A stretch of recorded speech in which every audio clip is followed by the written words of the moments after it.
everyone has the same 5 core areas of their life that ultimately determine how happy they'll be.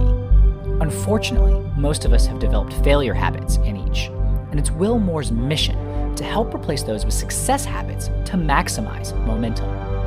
After exiting his business for a combined 9-figure sum, Will learned it's not just about becoming an entrepreneur of your career, but an entrepreneur of the most important business you'll ever run, your life. And to crush it in your life requires firing on all cylinders in your 5 cores by continually taking action, building habits, and maintaining balance in each.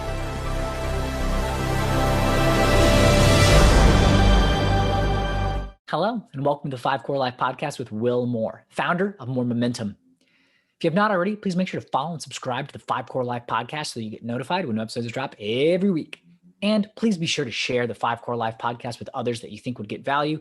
It helps grow the community and spread the positivity that we are trying to accomplish here at the 5 Core Life and More Momentum movement.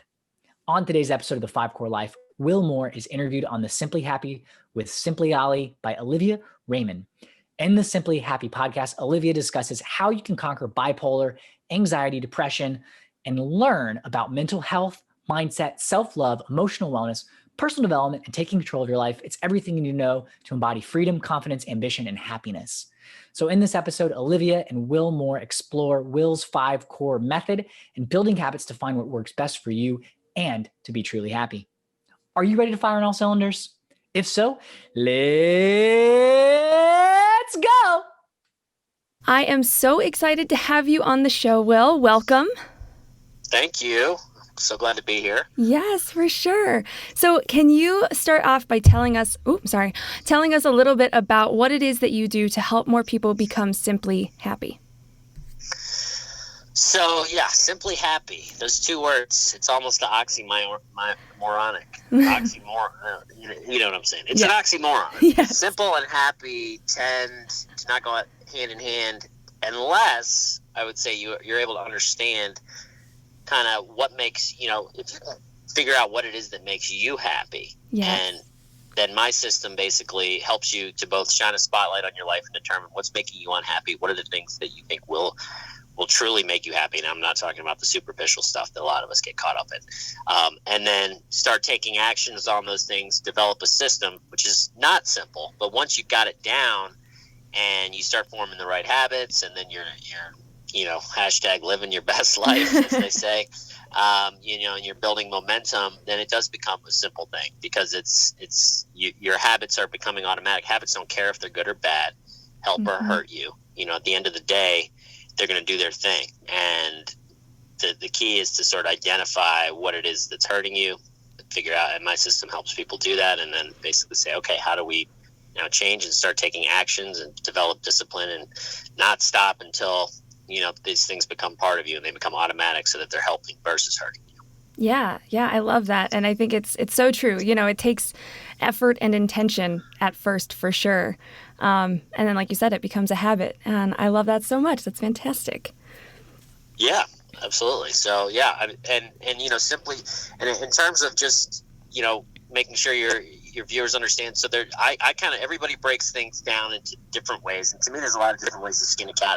I've read, I had my rock bottom bounce way early. I was fortunate enough, I should say, to have it early when I was in college, and I was suicidal, and I was sort of like, there's nowhere else to go but up. And I serendipitously discovered a self-help book that I was like, oh, wow, there's another way of looking at life. And then I just became this insatiable self-help beast and was basically using myself as a human science experiment, testing what worked within. And along the way, what I learned is there's a lot of different ways people say things, but I've heard, when I hear things over and over again and in maybe slightly different ways, and then I try it out in my own life, I consider it a total truth is what I call it, basically a universal principle where you can say, okay, this is proven pretty much since the beginning of time. It's going to be in place until the end of time. It's been proven time and time again, both in my own life now, and I've read it in many different ways. And so that's kind of the type of stuff that I try to base my decisions and those actions on that, as I was saying earlier, lead to happiness. Yeah, I love that. And I think what's great too is finding what works for you.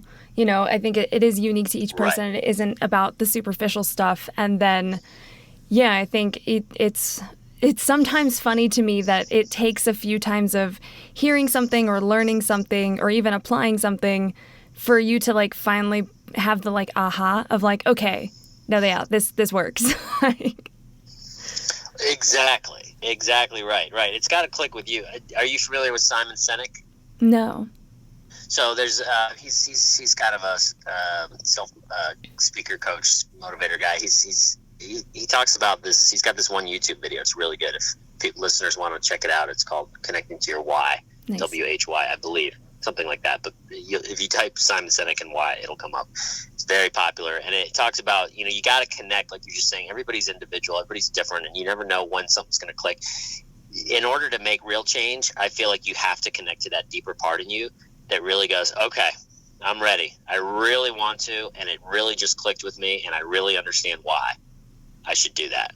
Yeah. And until then, it's just a million things coming at you in this instant generation of lose weight, do this, do that, and you're just like, okay, I'm tired. It's like, what do you listen to? What don't you? How do you know?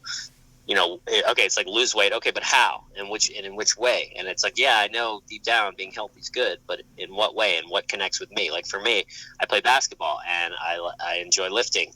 And so it's like, those are what I am able to do to express that to my physical core.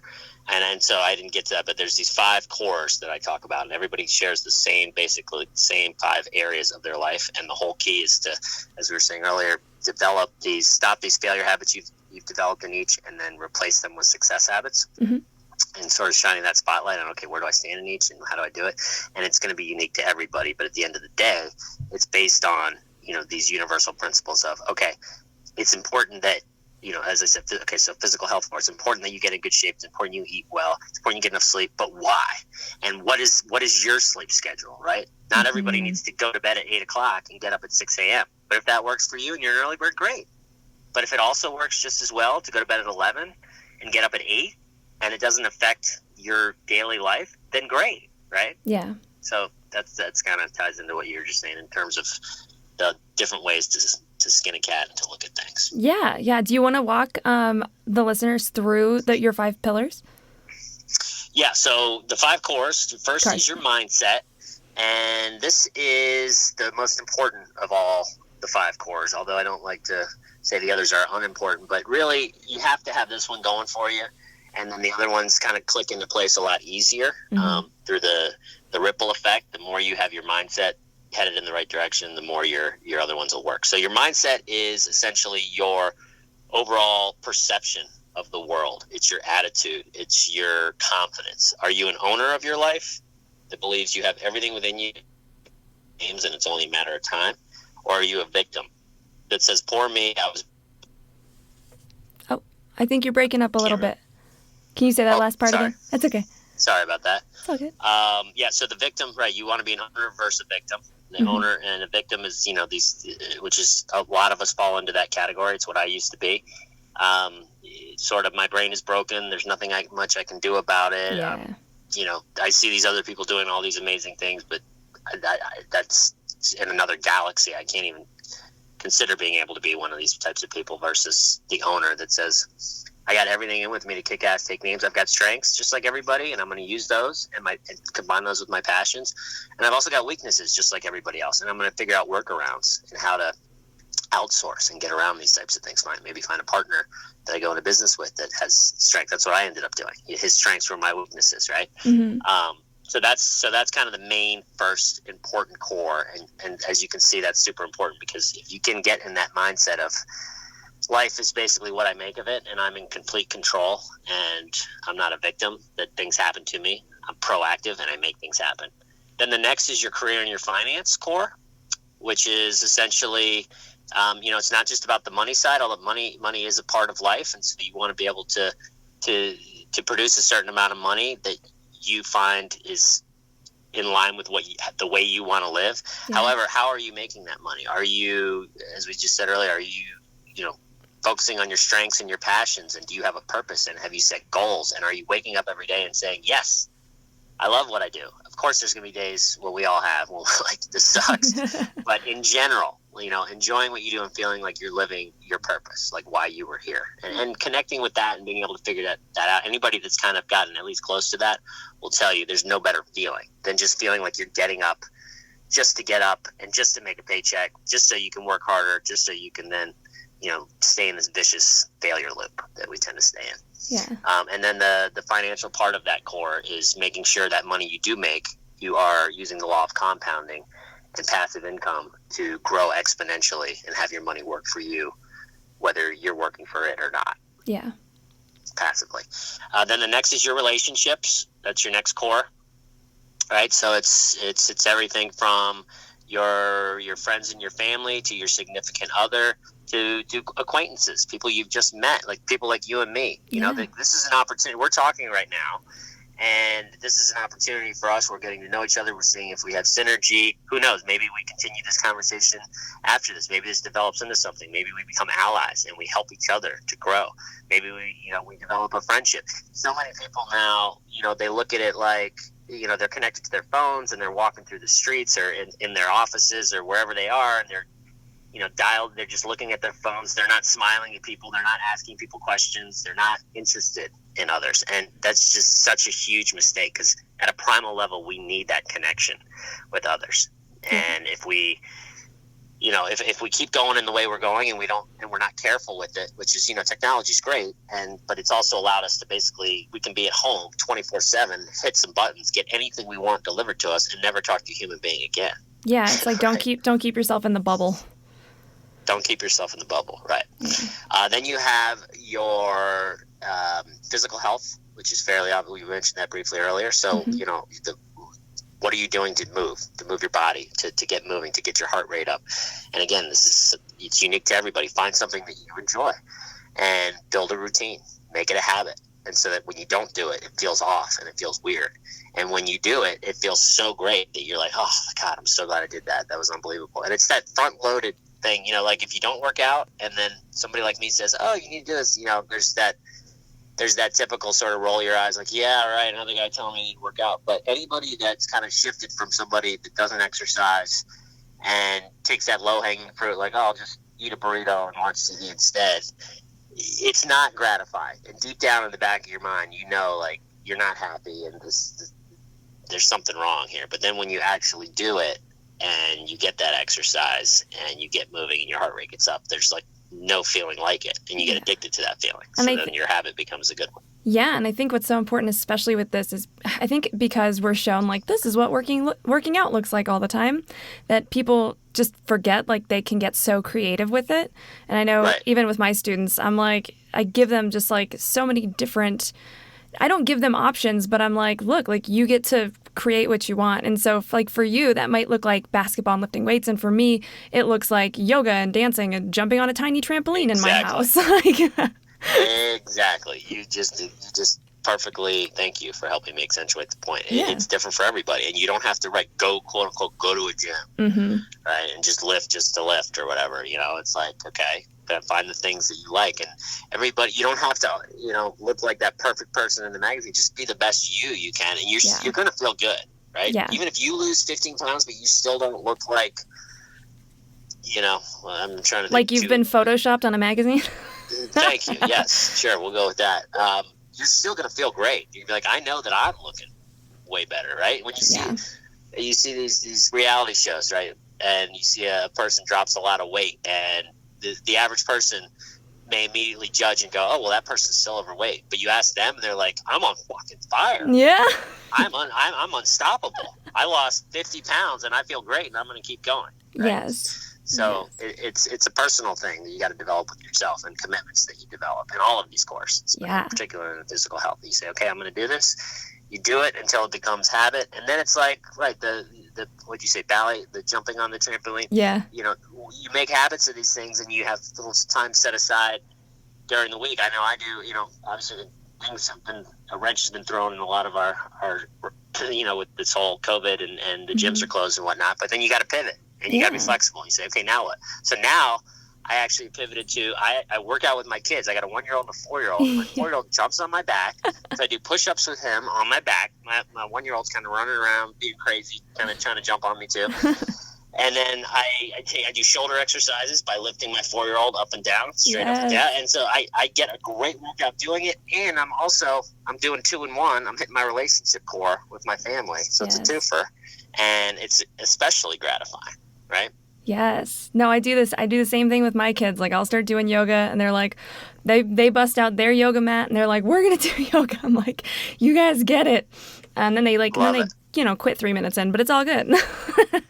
Yeah, right, exactly. I mean, there's not a lot of, the follow-through isn't there yet, these guys. But it's funny. I never thought he would be interested in actually doing the push-ups and stuff. I tried to kind of teach him that earlier, and I learned early as a dad, first-time kid. I'm like, you can't force it. You can't try to make them. They got to find it on their own. And by me just continuing to do them, now he's actually starting to get down next to me and try to do them. And he's not doing them well, and he quits after a few. Yeah. But, it's another example of kind of like, the people you surround yourself, the relationship core, and your parents, you don't really have a choice, but it's our duty as parents to set the right examples and to show our kids like, hey, if you want to live a happy, healthy, successful life, these are the type of habits that you have to develop. So obviously do it for yourself, but even more so if you have kids, do it for them as well. Yeah, I think what's so beautiful too is you don't have to necessarily, like you end up teaching it and you try to teach it, but at the same time, like I feel like whether it's your kids or your friends or family or followers or whatever it is,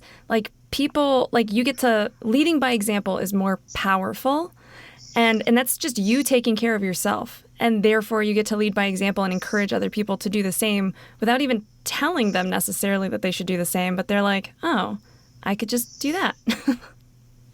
Yes, exactly. Mm-hmm. Exactly right. And then, so I know we gotten off track. I'm ADD, so I tend to do that. But the fifth and final core, after physical health, your emotional health and giving back, which is, so that's a two-parter. It's the first part is, your emotional health. Are you constantly stressed all the time? Are you running around like a chicken with its head cut off? Are you stopping to smell the roses? Are you enjoying do you know what your passions are? Are you incorporating them regularly? Or is it like, I know that I love to do this, but I can't remember the last time I did it, right? That's no way to go through life. You got to schedule, you got to make time, you got to proactively schedule the things that truly make you happy, that are non-work related, into your life. And then the giving back section, the way I like to look at that is, look, we all come into this earth is kind of the same, naked and afraid, right? And it's like, is the earth going to be, is the world, by the time you're done with it, by the time you die, when your number's up, is it going to be better or worse off for having you in it? And I think that's just kind of a simple way to just say, what am I doing to help? What am I doing to help others, to help the world to become a better place? Am I lying, cheating, stealing, and just sucking? Am I an energy vampire, just sucking everything out of everybody I come in contact with, just me? Mm-hmm. Or am I genuinely like, you know what? I want to make this place better, and giving yourself and giving your time and giving your resources. And anybody that's done it will tell you it's so much better than the taking, because not only do you feel great when you do it, but then you actually end up getting way more out of it, because then when you do for others, it's just natural law of the universe. Others are going to want to do for you. And like we were saying earlier, you form alliances, friendships, and all of a sudden now you're gaining more momentum, and others are helping you and want to help you get there. Yeah. And I think what I love so much about these cores and the fact that actually giving is at the end is it establishes such a sense of self and caring for self and like knowing what's important to you before you necessarily go like so deep into the giving. Because I think a lot of people give, but they give from a very, I don't want to say empty place, but they give in a way that they're hoping will then fill them back up. When in reality, you want to fill yourself up first and then give from that space. That's a really great point. And it's interesting to hear your take on it. That people, right, normally, so somebody like me, I can honestly say that I did not give back for a large portion of my life. It was all about me. Oh, me too. And, even during my reinventing phase, it was like, okay, my life sucks and I'm going to redo it, and I'm going to reparent myself here. And I had this journey, and I'm growing, and I'm doing these things. But, to me, giving back wasn't really on the radar, at least on a bigger scale. Obviously, that's what I do now for a living. So at one point, it hit me like a ton of bricks. I'm like, shit. But I got focused. I was like, for a while, my main goal was I just got caught up in the career and finance like a lot of people tend to do, that one core. Yeah. You know, but my career in finance was I'm going to become filthy stinking rich at all costs, no matter what, just to show everybody that they were idiots for being mean to me, and you know what I mean? Like that whole selfish egotism. But then as I was growing and I was reading self-help books, I started to realize along the way that I was making a lot more progress, not kind of having just this selfish mindset, and I was starting to hit my physical health core, and my relationship core and I was getting more out of my business because I was helping others, and you know, and so this stuff started to evolve, and I realized I was helping others, and that's how I was getting the things I wanted, and that's why I was able to exit my business for $331 million ultimately. Nice.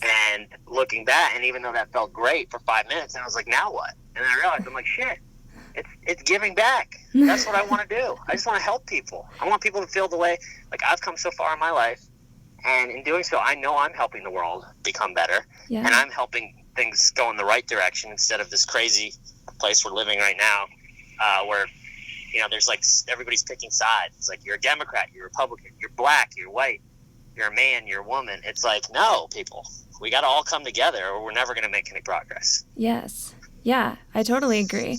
And I love that you made that point too, where you were so focused on the career and finances core. And I think a lot of people do that, where they focus so hard on one core. And I know for me, it used to be relationships.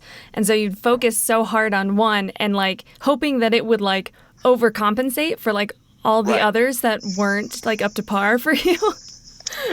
Exactly right. Yeah. That's exactly right. We tend to do that. And that's why I have on my website, I have a little core evaluator quiz, and it kind of gives you at least a 10,000 foot view of where you stand in each of your 5 cores. Yeah. And you sort of say, okay, you know, and you can quickly see what you're killing it at, what you're, you know, you don't need too much help, at least immediately, although every core people can improve in, but that may not be the one you want to start with. And then the one, obviously, that you're like, okay, I scored a 2 out of 5 here, I should probably get to work on this one first, type of thing. Yeah. And then at the end of the day, it's about balance. And it's about, not, like you just said, not spending too much time in all of them. It's tricky. You got to have a system. And it's something that I've developed over the years for myself. I didn't realize I was doing it, but I was. And then once I sat down, I was like, okay, this is what I want to do. I want to help people. I'm like, I can't just tell people to do it because that doesn't work. I get so frustrated when I read a self-help book and they're like, they get me all fired up and inspired. And then I'm like, well, wait, look, there's a pretty bird over there. Oh, look, a squirrel, you know, because I'm ADD. And then it's gone. But there was no plan of action. There was no system. Yeah. And you really do have to have that system in place. And that's what this app that I'm building is all about, which is kind of using gamification and addiction, but in a good way, to where you're actually leveling. And when you're leveling up on screen, instead of just having this hollow victory, you're actually leveling up in real life as well. And it ties all these habits and these cores and all this stuff together. And you're a rocket ship, and you've got your 5 cores as the cylinders of your engine, and you've got to maintain this balance in each, or you're going to fly off in the wrong direction. And so this is something that I think is going to be a really neat thing to kind of take it to the next level, to be able to help people to actually use the system and hold themselves accountable. That's awesome. And I think what's so great about a tool like that is that it helps just keep things front of mind, because I think like, even though like you deal with like ADHD, like a lot of people like lose focus. And they get distracted. And a lot of times I think either life events or stress or, you know, any number of things will just, it can take you off track. And so I think that's really great to help like have this center of focus that people can come back to. Right. That's it. And it's right. It's that accountability. And yes. It's like sit front of mind. It's so in the morning, it's it's not one of these annoying apps that constantly is like pinging you all day. It's just a gentle reminder in the morning of what's important to you, what you're focused on, and you're not doing too many things at once. Otherwise, you'll quit, because we don't like it when our brains get overloaded and we seem overwhelmed. So you just 1 or 2 habits per core, and you start with 1 core at a time, and then you start to kind of build this momentum, and you start getting better. And then at night, kind of checking, say, okay, how did I do? These are the things I'm working on. And it's like you said, it's a gentle in-your-face reminder, shining that spotlight on your life of, these are the things that are hurting me that I'm trying to change. These failure habits, these are the ones I want to replace them with, these success habits. And let's keep doing it every day. And let's go to new planets and meet new aliens and discover new galaxies and fight through asteroid fields and level up our ship. And so that's the idea. Hopefully it all comes together and turns out the way I wanted it to. That's always the hope, right? You just go into the unknown and you're like, fingers crossed. Exactly. Fingers crossed. Oh, no, I think that's great, though. And I kind of want to circle back around to just the giving back, because I think what is so fascinating, and this happens so much, is that, like, especially even when we're in that space of working on ourselves, we kind of like, I think we always think of giving back as like this big thing that we have to do, like this grand gesture, like big donations or big actions. And it really can be like just the littlest things that, again, compound and still help you make a difference in the world. And you were doing that even without realizing it. And then you were like, oh, I can actually like do this in a bigger way. Right. That's how I became financially successful. But I always tell people, the entrepreneur, I'm teaching people. I learned how to become an entrepreneur in business, but in doing so, I was also becoming an entrepreneur of the most important business I'd ever run, which is my life. And a lot of these, there's a lot of crossovers. Oh yeah. To becoming a successful business person and becoming a successful in your life and finding happiness. And it's, a lot of it just involves figuring out what is needed to do and then developing that discipline and making sure you do it. And then and failing forward, failing beautifully, when you fall on your ass, say, okay, that sucked, but what did I learn from it? How can I grow from it? And keeping to move forward. Yes. And I love even too, like, just acknowledging like, okay, that sucked. like that wasn't what I wanted. But still acknowledging it and then giving yourself the grace to be like, okay, like what can I learn? How can I move forward? I literally just had a conversation like this with one of my students who was just like, yep, today was just a massive failure. And I was like, but was it? Like it was, but also. But also, right. And that ties to that first mindset core we were talking about earlier, which is basically using, when there's an obstacle or something that happens, instead of using that and as an excuse to stop you as a victim, being an owner and using it and saying, I'm going to use, because of that, I'm now becoming bigger, better, faster, stronger. And had that not happened, that wouldn't have been possible. And that's a hard place to get to.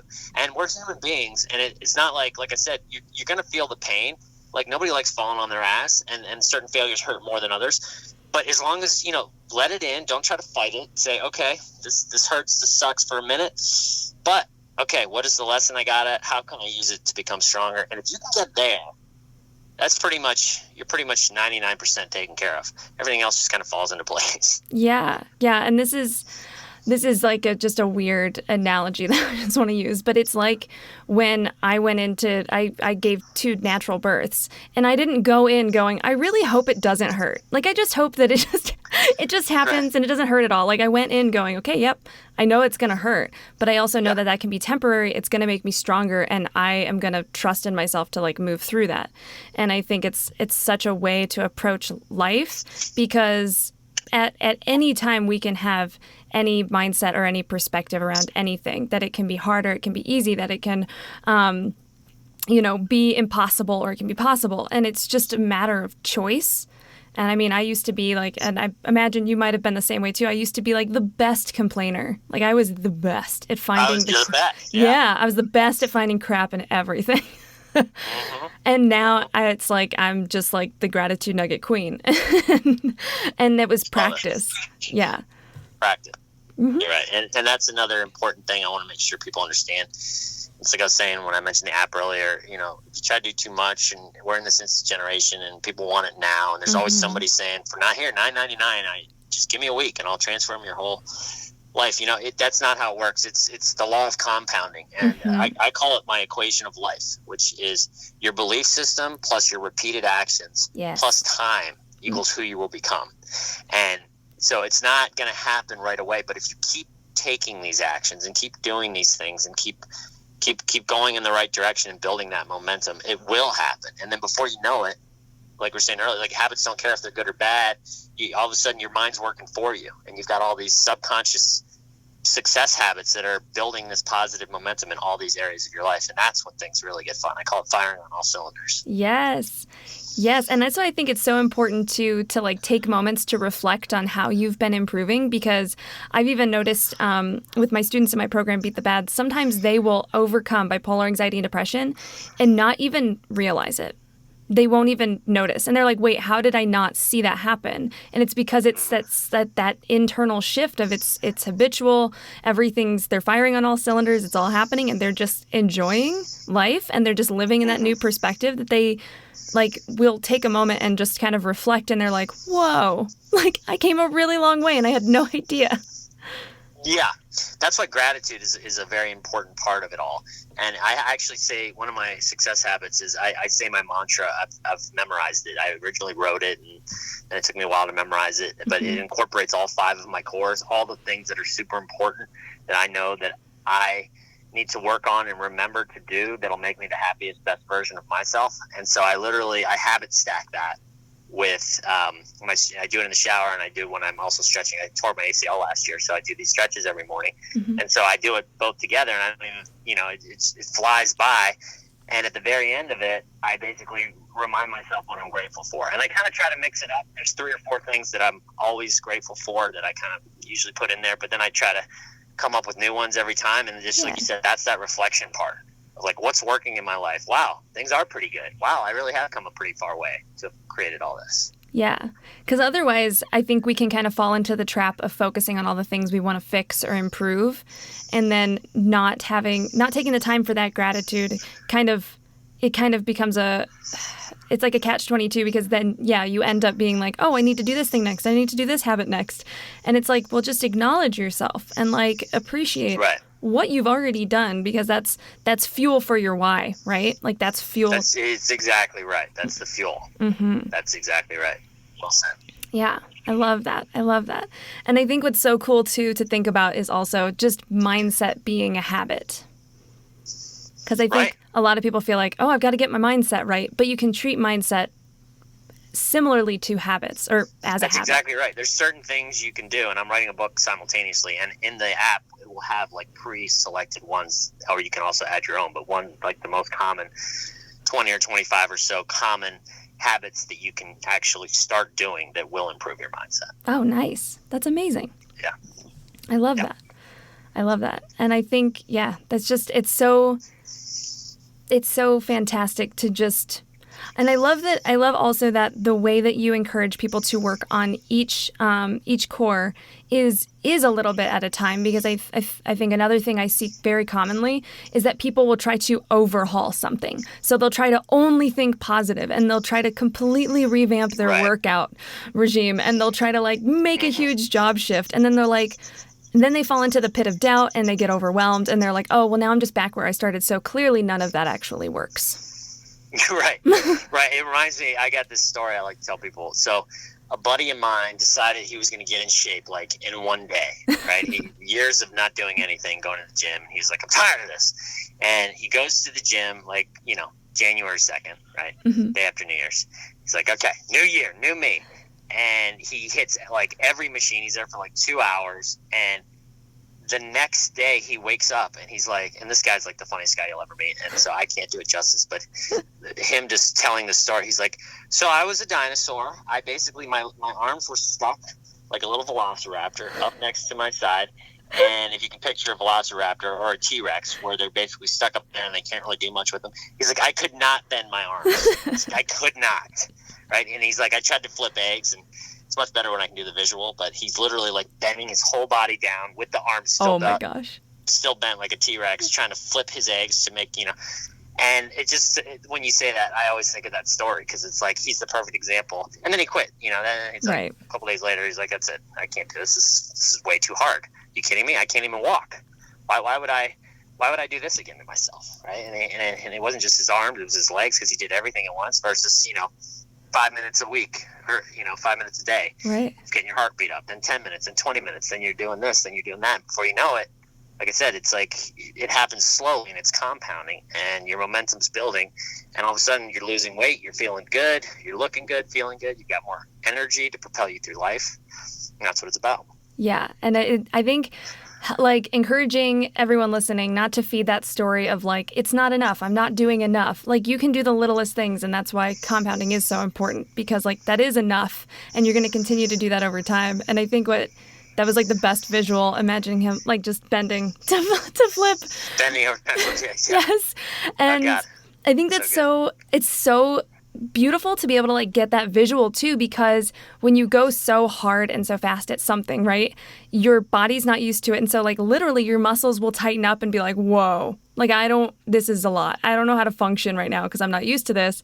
And what I always encourage people to realize too is that your brain does the same thing. So when you try to go full on, I'm not going to think about anything negative. I'm only going to think about the positive. Nothing's wrong. Everything's rainbows and unicorn farts, like then all of a sudden their brain is like, whoa, and it tenses up and it goes back to its way of thinking. Right. And they're like, ew, like apparently I can't keep this going. I'm just going to quit then.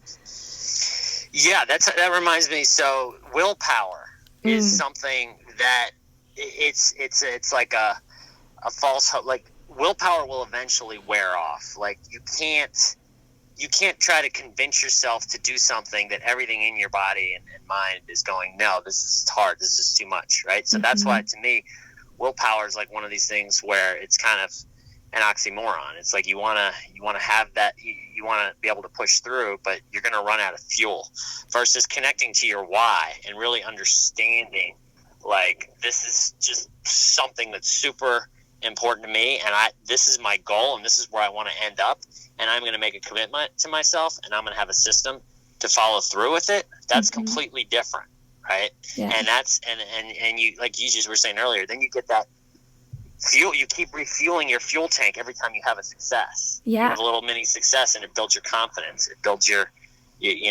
perception changes a little bit. Oh, I can do this, but you can't do it all at once. And if you try to, willpower is like you said, like these crash diets and stuff. Oh, I'm just going to not eat for a week, and then it's like what's going to happen after that week? You're going to be so starved that you're going to end up eating everything in sight, and you're going to end up being heavier than you were, and you just damaged your body. Yeah. And I think like so the way that I see willpower, and I totally see where you're coming from, because I think a lot of times it's like this shiny coin where it's like if I just grab the willpower coin, I can do anything. Right. And the way that I like to talk about it is in the same way we're talking about everything else. It is a compounding effect, and I talk about willpower as muscles, right? That you have to exercise. And so even if you maybe have like great willpower with a workout routine, for instance, where you're like, okay, I can make myself like go to the gym every day and yada yada yada, like doing that in a different area where maybe it's cooking healthy or maybe it's dedicating 3 hours to writing a book or whatever that is, it's a different exercise to muscle. You can't just assume like you possess the gift of willpower and it applies across. That's a good point. Right. Willpower itself isn't a bad thing. It's when people just rely on it to just do it for them. Yes, they think of it like a superpower. I just need to have that willpower. Right, it's a muscle. You got to build it. Yeah, and it's that discipline. It's that making a commitment to yourself. Mm-hmm. And if you're saying I'm going to go to the gym, yes, depending on how you look at that word, willpower's involved. You're going to go to the gym, but if it's deeper, that's what I'm saying. Like it has to be a combo of willpower and something deeper, connecting to your why and having a system and being like, okay, these are the actions I'm going to take, and this is why I'm taking them because they're going to take me here. Versus just I should probably lose weight, so I'm just going to go to the gym. Oh, I totally become a T-Rex. And become a T-Rex. Goals. Hashtag goals. Right? Hashtag goals. I totally agree with that though, and I think that's what's cool too is that like willpower isn't something you always need, because once it becomes habit, you don't have to do like you're like I'm just gonna do it. You don't have to like give yourself that push. You can like let go of exercising that muscle. But yeah, I think that's. Like, I feel like the core of this conversation, too, pun intended, is just this idea of compounding, of repetition, of, not necessarily small. I mean, you could see it as small, but it's just like simple, if you will, but repeatable actions that just then build and build and build over time to become more of the person that you want to be and more of the person that you're excited living as. That's exactly right. And another good example, I'm sure you've heard this. I don't know if all your listeners have heard it, but if you take a plane on a runway and you tilt it 5 degrees, if you just were to go like a mile, that 5 degrees wouldn't really do much. Mm-hmm. But if you were to go from LA to New York, or let's say that was your goal, LA to New York, but you tilted it 5 degrees, you'd end up in Florida, right? And the whole point is like a tiny little adjustment done, but over the long term has a huge consequence on where you're going to end up in your life. Yeah. Yeah, and I think that's why it's also important too to try to do what you can to also not feed into habits that don't really serve you, because they also compound. You might be like, oh, it's okay if I just like, eat this one thing. But if you like be mindful and notice, like, am I doing that repeatedly? Was it just one time? Or am I actually doing that repeatedly? And now it's actually becoming a habit that's not serving me. Yes, exactly. And I don't know if you've read the book by James Clear called Atomic Habits, but he does a cool job of like helping, like there's ways to reduce friction, all this. Like we're talking about willpower and being disciplined. Like it doesn't have to be like the end of the world. Like there's ways to make it easier. And he talks about things like to improve your chances of doing a good habit. You want to do things like make it attractive, make it easy, like in your environment. Like, so like you're just with food. Okay. So you're a midnight snacker and you eat Doritos and chocolate. Like you just get so hungry, and that you buy those things, so they're down there, and that's what you're eating. Yeah. Versus you make a commitment. I'm not going to buy that stuff anymore. You throw the stuff out that you have. You replace it with, again, this goes back to what we started our conversation with, to each their own. Everybody's different. So you don't have to go buy something that you've seen somebody else eat that is healthy and you absolutely can't stand it. It tastes like cardboard to you. We live in a society where there's enough choices out there where I guarantee you can find something that tastes good enough to start with, to where you're like, okay, I can get by on this. But then what's going to happen is the more you eat it, the more it's going to actually taste better, and it's going to start tasting sweeter and sweeter. And it's going to get to the point where it's way better than those Doritos and chocolate, because not only does it taste just as good, your mind has convinced itself, it's tricked itself, but now you feel that much better because you know you're actually improving your physical health core at the same time. You're building momentum. Yeah, and that's something where you can take like a cold turkey approach, or you can take kind of like a weaning approach. And I know even for me, like literally I used to consume so much sugar. It was like basically my diet. And I could not eat strawberries without them not like being coated in white sugar. So if I ate a plain strawberry, it didn't taste sweet to me. It tasted disgusting. Right. And that's just so wild to think about now, because I can't even imagine putting sugar on a freaking strawberry at this point. Isn't that amazing? Right. That's how it works. Yeah. And it didn't happen overnight, right? It's not like one day you're like, okay, I don't want sugar anymore. Or excuse me, it probably did happen that way, but it actually happened. Yeah. You didn't realize it, but over a long period of time of you eating right, and then things got sweeter. My dad literally can't eat ice cream. Like fruit to him is so sweet that anything sweeter than that is like just like not a good tasting sweet. Yeah. Like, to him, fruit is the sweetest of sweets, and he's trained his palate that way. And just like you said, same with you. And that's how you need to do it. Yeah, I mean, I can't even drink soda because the carbonation feels like it's burning my mouth, because I only drink water and tea. Wow. Okay, so you're ahead of me. Okay, so we'll start there.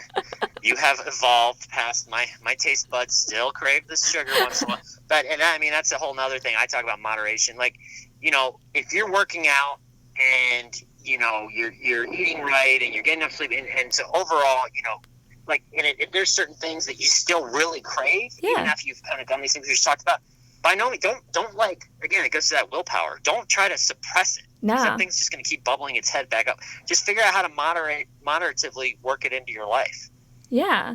Little treats here and there is not going to hurt you, but you can still get that, oh, this is so good. And it's like, it's especially good when you have it only once in a while. Yeah. Like you guys, I still eat Reese's peanut butter cups occasionally, and like cake and there donuts. You go. I knew you were human. Exactly. So it's, not like there's, by no means should there be any like perfect image. And I think that's what we're fed a lot, is like, oh, it should look this way, or you can't allow yourself to go back to these areas. I think, for me, like there are certain things where like, I won't drink soda anymore because I'm like, honestly, I don't want to go back down that slope. So I'm like, no, I'm good.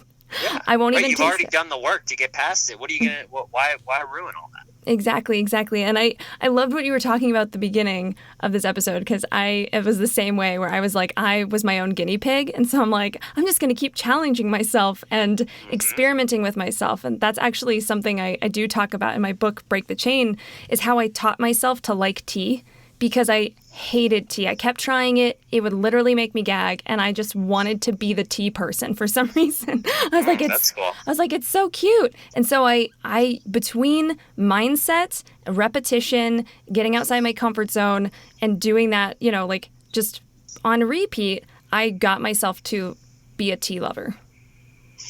That's really interesting. So that's not what I recommend to people, but I'll tell you, I love that you did that, because that even takes to what I'm saying to an even more powerful level, which is like, if you work hard enough, you can. Usually I say, like I was saying, reduce the friction. I love that term. It's like, find something close to tea, but maybe not exactly tea, that you can stomach more, right? Mm-hmm. And then on that habit. But you went ahead and just took it to the next level. You're like, I am going to make a commitment. I am going to like tea. And obviously that was more discipline and harder than it would have been to switch to maybe something comparable that maybe was in between the two, right? Yeah. Which I would say, okay, well, start with that. And then maybe once you got that, then you say, okay, well, shit, maybe I can get to tea. But you went right into tea. I'm doing it. We're doing this. Well, I love it. And you did it. I think that's what's beautiful, is we all kind of can take different approaches. And that's why there's Right. no one perfect approach. Because for me, I love a challenge. So I like to really push myself outside of my comfort zone. And for me, that's really empowering, because I'm like, look at what I can do. And then I'll like go further with it. So I'm constantly looking. Actually, I'm always like following the things that scare me and the things that feel really tough. And I'm like, if it scares me, if it makes me uncomfortable, I'm going to go for that. Like, that's my MO, because it just unlocks so much for me, where you don't have to take that path. You could definitely take more of like a path of least resistance or something. And that's something that I did in the past too. Like, I wasn't just like, I'm going to do all the things. Like, it was baby steps. And there's nothing wrong with that either. I love it. Well, I love having these conversations, because, it just reminds me, as much as I've read, as many books, every conversation I have, I learn something new, and nobody will ever know everything. So anybody that tries to sell you on that, run the other direction. But Yeah. People like you, people like me, we're basically, we've got a fundamental understanding of how to help people move in the right direction, at least, and then let them kind of take their own path of how they want to get there. But It's great to talk to like-minded people such as yourself. Yes, and you as well. This was such a good conversation. I think this is kind of the perfect place to wrap it up. I think this was great. Yes, So- yes, it was great, and I'd love to be on your show again. And I actually have an Instagram Live, and I just started a podcast myself. Not nearly as big or far along as you have. Again, the law of compounding. You've done Yes. a great job getting where you are. So, if you're okay with it, I'd love to have you on my show at some point as well. Oh, heck yes. That would be amazing. I would love that so much. And like, on it straight up, I mean, I'm still sitting in a closet technically. So, but like, yeah, my podcast started on the floor of a closet recording on my phone. So like, I love again, compounding. Yeah. Like, it starts somewhere. It starts somewhere, right? Yes. And so, well, my hat's off to you, and your listeners are lucky to have you. Thanks again so much for having me on the show. I truly enjoyed this, and I'm looking forward to continuing it. Like, I started this conversation when I got into the relationship core. Who knows? Maybe, we're on the same page. Maybe there's an alliance here. Maybe there's some synergy. Maybe there's something we can work on together in the future. If nothing else, we stay in touch. We interview each other here and there, and we help the world become the best version of themselves, to in turn pay it forward to help the world become the best version of itself. Yes. And now, before you go, can you let everyone know where to find you on social, your website, all that good stuff? Well, Instagram is just at 5Core Life, with an actual number 5, not spelled out, at 5Core Life. You can find me there. And then also on my website, which kind of has, some people's websites, you're like, why did I even bother? I will tell you, it's worth it to go to my website, because I do have that quiz on there. Mm-hmm. I'll help you discover where you stand in each of your 5 cores and kind of get your baseline. It is, you guys. I've been there. Go. Right on. So, and that's www.more, Moore, like my last name, momentum.com. Wonderful. And I'll have all that linked in the show notes as well, so you guys can find it all there too. Thank you so much again, Will, for being on the show. This has been phenomenal. Awesome. Thank you so much, Olivia. I truly enjoyed it. That's it for today's episode of the 5 Core Life podcast with Will Moore, founder of More Momentum. I hope you enjoyed today's episode. If you have not already, please make sure to subscribe and follow the 5 Core Life podcast wherever you are listening or watching this, so that you get notified when new episodes air every week. And if you have not joined the 5 Core Life Facebook group, I encourage you to join that and see what all of the fuss is about. There's some awesome content designed to get your momentum going, including a monthly giveaway to win a complimentary coaching call with the Will Moore. The Facebook group is currently the only place to get Will's dedicated attention on your 5 core journey. If you're feeling stuck or just want someone to cheer you on, then that is the place you need to be. There's nothing like a community of people on the same journey to get you fired up, kicking butt, and taking names. So come join us. Well, get moving, gain momentum, join the movement. Join Emmett by going to moremomentum.com to take a free life evaluator quiz on where you currently stand in each of your 5 courses.